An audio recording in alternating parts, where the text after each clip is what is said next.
નમસ્કાર, આપ જોઈ રહ્યા છો નેશન પ્લસ ન્યૂઝ. હું છું આપની સાથે હિરલ પંડ્યા.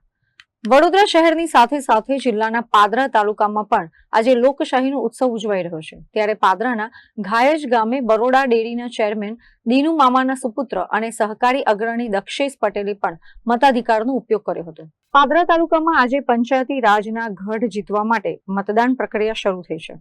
પાદરા તાલુકા પંચાયતની 26 બેઠકો અને જિલ્લા પંચાયતની 6 બેઠકો માટે આજે ઉમેદવારોનું ભાવિ ઈવીએમમાં કેદ થઈ ગયું છે.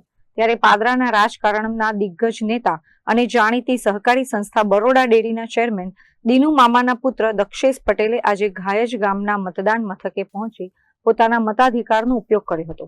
દક્ષેશ પટેલે મતદાન કર્યા બાદ આશા વ્યક્ત કરી હતી કે પાદરાની જનતા વિકાસ અને સ્થાનિક પ્રશ્નોના નિરાકરણ માટે મોટી સંખ્યામાં મતદાન કરશે.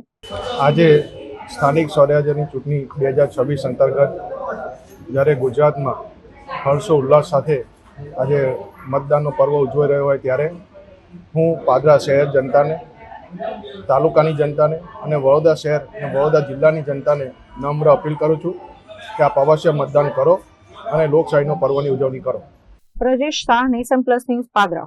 સમાચારોના સતત અપડેટ મેળવવા માટે અમારી નેશન પ્લસ ન્યૂઝની યુટ્યુબ ચેનલને સબસ્ક્રાઇબ કરો, બેલ આઇકન દબાવો અને જોડાયેલા રહો ફેસબુક, ઇન્સ્ટાગ્રામ અને ટ્વિટર પર.